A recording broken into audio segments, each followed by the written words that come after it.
Assalamu alaikum. Welcome in this lecture students. Today you will learn about damped oscillation.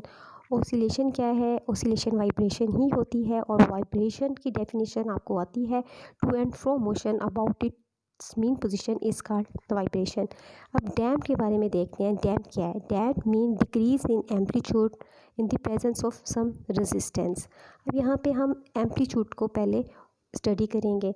मैंने last lecture में भी आपको amplitude की definition बताई थी और थोड़ा समझाया था, लेकिन यहाँ पे मैं इसको एक्सप्लेन कर रही हूँ। ये एक मीन पोजीशन है और टू एक्सट्रीम पोजीशन है। O is mean position, A and B are two extreme positions. यहाँ मीन से वन साइड पर जो एक्सट्रीम पॉइंट पर जो ये डिस्प्लेसमेंट है, ठीक है, यानी ये जो मैक्सिमम डिस्प्लेसमेंट है 0 to A, ठीक है, इस मैक्सिमम डिस्प्लेसमेंट को हम क्या कहते हैं? एम्पलीट्यूड कहते हैं।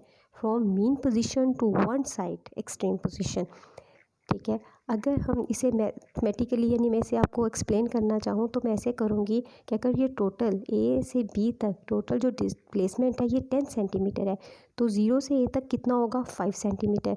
यानी मैक्सिमम जो एक साइड पे वो डिस्प्लेसमेंट मैक्सिमम जो वो कर रहा है तो वो कितना है? 5 सेंटीमीटर। तो एम्पलीट्यूड क्या हुआ? 5 सेंटीमीटर।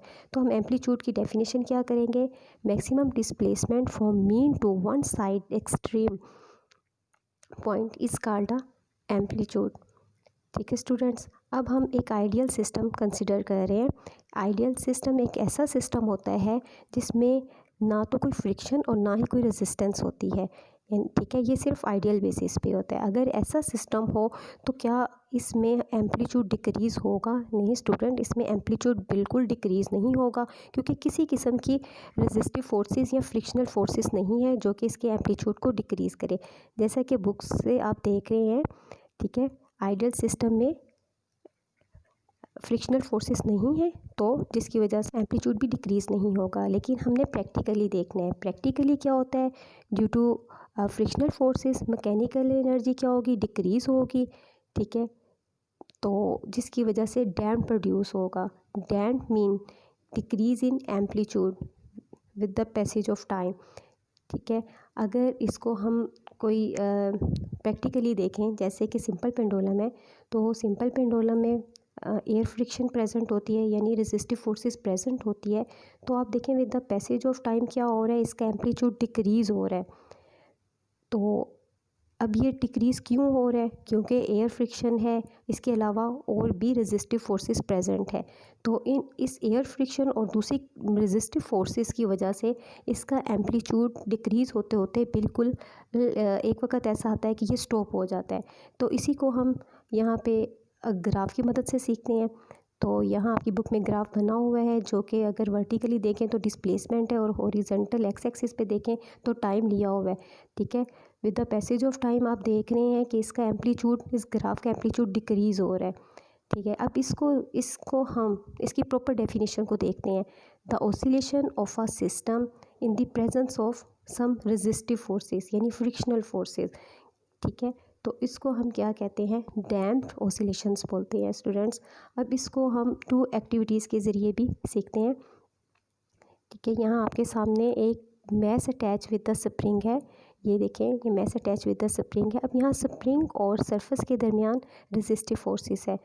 और अगर आप ऊपर ऑब्जर्व करें तो आपको डॉटेड लाइन में ग्राफ बनता हुआ दिखाई दे रहा है। तो ग्राफ में एम्पलीट्यूड क्या हो रहा है? With the passage of time decrease हो रहा है। अब ये डिक्रीज़ इस रेजिस्टिव फोर्सेस की, फ्रिक्शनल फोर्सेस की वजह से हो रहा है। और एक वक्त ऐसा आएगा कि ये बिल्कुल स्ट्रेट लाइन आना शुरू हो जाएगी, यानी एम्पलीट्यूड वहाँ पे क्या हो जाएगा? ज़ीरो हो जाएगा। इसी तरह यहाँ पे तो ये एक सरफेस के ऊपर है स्प्रिंग, लेकिन एक और एक्टिविटी यहाँ पे ये सरफेस के ऊपर नहीं बल्कि हैंग है स्प्रिंग। अब यहाँ पे कौन सी फ्रिक्शनल फोर्सेस या रेजिस्टिव फोर्सेस हो गई? यहाँ एयर फ्रिक्शन है, ठीक है स्टूडेंट्स। एयर फ्रिक्शन है जिसकी वजह से क्या है? ये आहिस्ता आहिस्ता इसकी वाइब्रेशन डिक्रीज़ हो रही है। और एम्पलीट्यूड भी अगर आप ग्राफ से ऑब्ज़र्व करें तो डिक्रीज़ होते होते स्ट्रेट लाइन आ जाएगी। अब इसको हम अपनी डेली लाइफ में अप्लाई करते हैं तो वो उसकी एक सबसे बेस्ट एग्जांपल शॉक अब्जॉर्बर है, यानी जो झटके गाड़ी को लगते हैं वो उसको अब्जॉर्ब कर लेता है। ये आपके सामने इसकी डायग्राम बनी हुई है। तो जो व्हीकल्स मेन व्हीकल्स गाड़ियों वगैरह में जो बम प्रोड्यूस होते हैं, यानी जब वो कोई झटका लगता है तो वो जो अंदर हम या कोई भी बैठा हुआ है उसको फील नहीं होते। उसकी रीज़न क्या है? उसकी रीज़न यही है कि उसके टायर के ऊपर शॉक अब्जॉर्बर लगे होते हैं, और शॉक अब्जॉर्बर यही काम करते हैं कि जो बम या जो झटके कार को लगते हैं वो उसको अब्ज़ॉर्ब कर लेते हैं, यानी उसकी एम्पलीट्यूड को डिक्रीज़ कर लेते हैं। देखिए, जब गाड़ी झटका लेती है तो उसमें वाइब्रेशन क्रिएट होती है। जो वाइब्रेशन होती है वो डिक्रीज़ हो जाती है। कैसे? देखें डायग्राम से कि स्प्रिंग लगा होता है, स्प्रिंग के नीचे पिस्टन है, ये पिस्टन के नीचे ऑयल फिल होता है, ठीक है। तो यहाँ पे जब piston up and down move करेगा तो रेजिस्टेंस क्रिएट होगी, और जिसकी वजह से इसकी स्प्रिंग की एम्पलीट्यूड डिक्रीज़ होगा, यानी इसकी जो मैकेनिकल एनर्जी है वो डिक्रीज़ हो जाएगी और वो किस में हीट में कन्वर्ट हो जाएगी, और फिर इस हीट एनर्जी को ऑयल में ट्रांसफ़र कर दिया जाता है। तो स्टूडेंट्स, इसी को आप एक वीडियो के ज़रिए देखें। तो यहाँ पे आपको कार दिखाई दे रही है। एक कार में 4 शॉक अब्जॉर्बर यूज़ होते हैं जो कि टायर के ऊपर लगे होते हैं, ठीक है। तो ये शॉक अब्जॉर्बर क्या कर रहे होते हैं, जब हम गाड़ी में बैठे होते हैं तो हमें अगर ये शॉक अब्जॉर्बर हैं लगे हुए हैं तो हमें किसी किस्म का झटका फ़ील नहीं होता। यानी लग्जरी किस्म की जो गाड़ियाँ होती हैं उसमें यही वजह है कि हमें किसी किस्म के झटके फ़ील नहीं होते। तो यहाँ पे इसकी वर्किंग को दिखाया गया है, आपके सामने देखें। ये पिस्टन क्या कर रहा है, अप एंड डाउन मूव कर रहा है, जिसकी वजह से रेजिस्टेंस क्रिएट हो रही है, और रेजिस्टेंस की मदद से, जैसे कि हमने डैम्पिंग अभी डैम्प्ड ऑसिलेशन की डेफिनेशन भी पढ़ी है कि जब रेजिस्टेंस या फ्रिक्शनल फोर्सेस प्रेजेंट होती हैं तो एम्पलीट्यूड डिक्रीज़ हो जाता है। तो यहाँ गाड़ी जो वाइब्रेट करती है बम्स या झटकों की वजह से, तो उसकी वाइब्रेशन इस रेजिस्टिव फोर्सेस की वजह से या इस रेजिस्टेंस की वजह से क्या हो जाती है, डिक्रीज़ हो जाती है। और जब ये मैकेनिकल एनर्जी यानी डिक्रीज़ होती है तो फिर ये कन्वर्ट हो जाती है एक और फॉर्म में, यहाँ पे वो हीट में कन्वर्ट हो रही है और उस हीट को ऑयल में ट्रांसफ़र कर दिया जाता है।